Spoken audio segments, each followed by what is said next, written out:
بسم اللہ الرحمن الرحیم۔ شروع کرتا ہوں اللہ کے بابرکت نام سے جو دلوں کے راز خوب جانتا ہے۔ ناظرین گرامی، مشہور واقعہ ہے کہ ایک بار حضرت رابعہ بصری کے پاس 5 درویش حاضر ہوئے۔ اتفاق سے وہ کھانے کا وقت تھا۔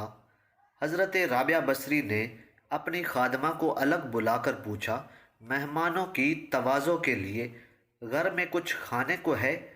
خادمہ نے بتایا کہ صرف ایک روٹی موجود ہے۔ حضرت رابعہ بصری نے فرمایا کہ اس ایک روٹی سے کیا ہوگا؟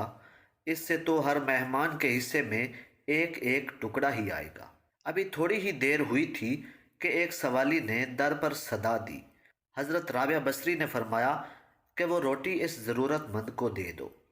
خادمہ نے حکم کی تعمیل کی اور حضرت رابعہ بصری مہمانوں کے ساتھ مصروف گفتگو ہو گئیں۔ کچھ دیر بعد خادمہ حاضر ہوئی اور عرض کی کہ ایک شخص کھانا لے کر آیا ہے۔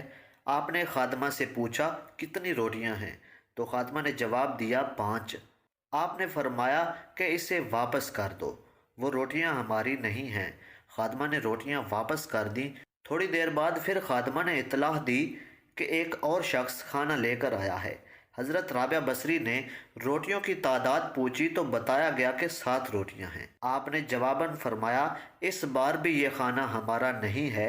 تیسری بار ایک اور شخص کھانا لے کر آیا۔ اس بار جب خادمہ نے بتایا کہ 11 روٹیاں ہیں تو حضرت رابعہ بصری نے فرمایا ہاں یہ ہمارا کھانا ہے، اسے قبول کر لو۔ خادمہ نے کھانا لا کر مہمانوں کے سامنے پیش کر دیا۔ جب مہمان کھانا کھا چکے تو ایک نے عرض کی کہ 3 مختلف اشخاص کھانا لے کر آئے، 2 افراد کو آپ نے واپس کر دیا جبکہ تیسرے سے آپ نے وصول کر لیا، آخر یہ کیا راز ہے؟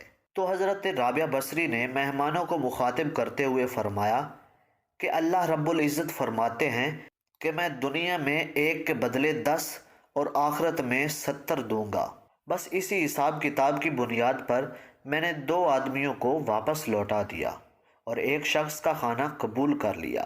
دراصل میں نے اللہ کی راہ میں ایک روٹی سوالی کو دی تھی، پھر جب پہلے 2 آدمی کھانا لے کر آئے تھے تو میں نے جان لیا تھا کہ وہ میرا کھانا نہیں ہے، کیونکہ مجھے تو ایک کے بدلے میں 11 روٹیاں ملنی تھیں، اور جب تیسرا آدمی 11 روٹیاں لے کر آیا تو مجھے پتہ چل گیا کہ یہ ہمارا کھانا ہے۔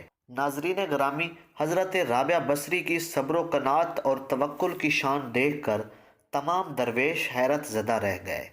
امید کرتا ہوں کہ آپ کو یہ ویڈیو ضرور پسند آئی ہوگی، اور اسی امید کے ساتھ آپ سے اجازت چاہتا ہوں کہ اگر سانسوں نے مہلت دی تو ایک نئی ویڈیو کے ساتھ حاضر ہوں گا۔ اللہ نگہبان۔